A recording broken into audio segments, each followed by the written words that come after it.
Hello दोस्तों, welcome to Gyandeep P learning. आज हम मादा जनन तंत्र के बारे में अच्छे से समझेंगे। Now start. मादा जनन तंत्र का परिचय। मादा जनन तंत्र फीमेल रिप्रोडक्टिव सिस्टम महिलाओं के शरीर का एक महत्वपूर्ण और जटिल हिस्सा है।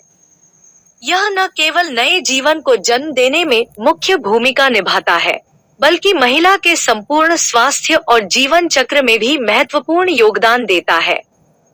इस तंत्र में कई अंग शामिल होते हैं, जिनमें ओवरीज, अंडाशय, फैलोपियन ट्यूब्स, यूटेरस, गर्भाशय और वेजाइना, योनि प्रमुख है। मादा जनन तंत्र के अंग। 1. ओवरीज, अंडाशय। स्थिति और संरचना। ये पेट के निचले हिस्से में स्थित होते हैं, जो गर्भाशय के दोनों तरफ होते हैं। प्रत्येक ओवरी लगभग बादाम के आकार का होता है।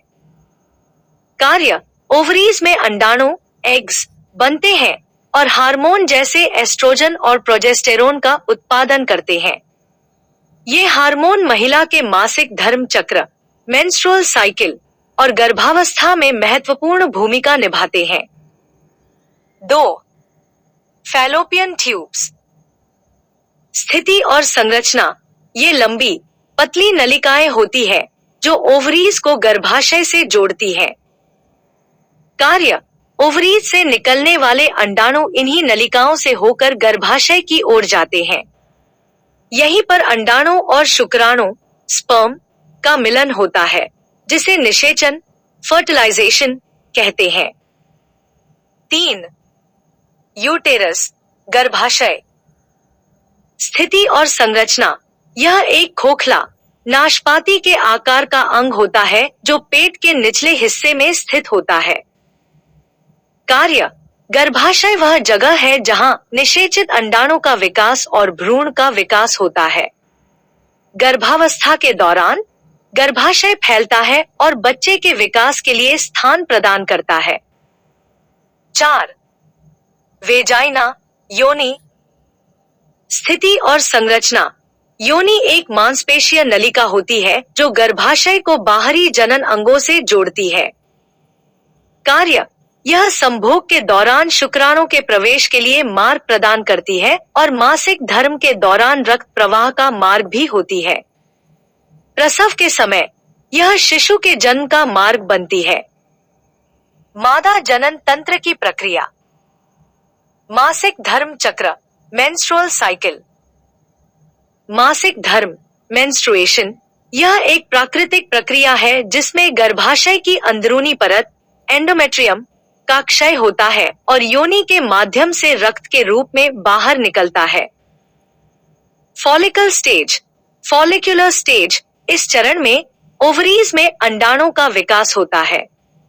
इस प्रक्रिया के दौरान एस्ट्रोजन हार्मोन का उत्पादन बढ़ता है।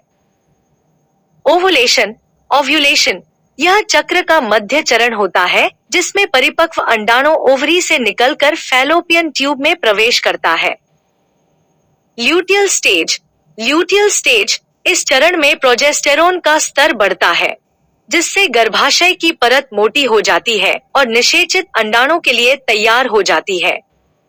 यदि अंडाणु निषेचित नहीं होता, तो यह परत गिर जाती है और मासिक धर्म फिर से शुरू होता है। मादा जनन तंत्र के रोचक तथ्य। 1. ओव्यूलेशन और गर्भधारण। अंडाणु की जीवन अवधि। ओव्यूलेशन के बाद अंडाणु केवल 12 से 24 घंटे तक जीवित रहता है, लेकिन शुक्राणु महिला के जनन तंत्र में 5 दिन तक जीवित रह सकते हैं। गर्भधारण की संभावना।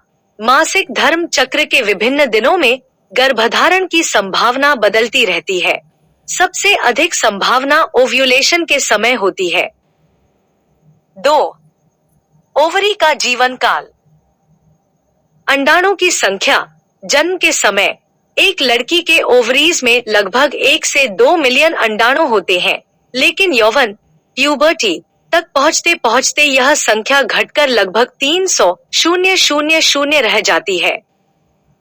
रजोनिवृत्ति, मेनोपॉज, लगभग 45 से 55 वर्ष की आयु में महिलाएं रजोनिवृत्ति का अनुभव करती हैं, जिसमें मासिक धर्म चक्र स्थायी रूप से बंद हो जाता है और ओवरीज अंडाणुओं का उत्पादन बंद कर देती है।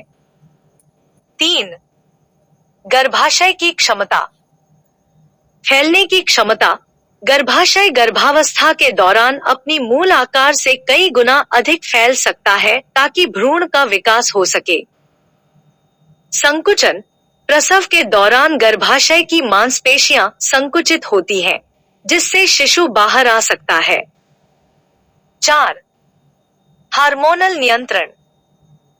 एस्ट्रोजन और प्रोजेस्टेरोन ये हार्मोन न केवल प्रजनन चक्र को नियंत्रित करते हैं, बल्कि हड्डियों के स्वास्थ्य, त्वचा की गुणवत्ता और संपूर्ण शारीरिक और मानसिक स्वास्थ्य पर भी प्रभाव डालते हैं। 5. भ्रूण का विकास। ट्राइमेस्टर। गर्भावस्था को 3 ट्राइमेस्टर में बांटा जाता है। पहले ट्राइमेस्टर में भ्रूण का महत्वपूर्ण विकास होता है, दूसरे ट्राइमेस्टर में अंगों का विकास होता है और तीसरे ट्राइमेस्टर में भ्रूण का वजन और आकार बढ़ता है। मादा जनन तंत्र की विशेषताएं और अद्वितीयताएं। अद्वितीयता। जनन क्षमता। मादा जनन तंत्र में जीवन उत्पन्न करने की अद्वितीय क्षमता होती है, जो इसे जीवन के निर्माण और संरक्षण में विशेष बनाती है। जटिलता और समन्वय। यह तंत्र बहुत जटिल होता है और कई हार्मोन, अंग और प्रक्रियाओं के बीच उत्कृष्ट समन्वय की आवश्यकता होती है। अद्वितीय चुनौतियां। मासिक धर्म के दौरान दर्द। कई महिलाओं को मासिक धर्म के दौरान दर्द और असुविधा का सामना करना पड़ता है, जिसे डिस्मेनोरिया कहते हैं। प्रजनन संबंधी विकार, polycystic ovary syndrome, PCOS, endometriosis और बांझपन जैसी समस्याएं मादा जनन तंत्र को प्रभावित कर सकती हैं।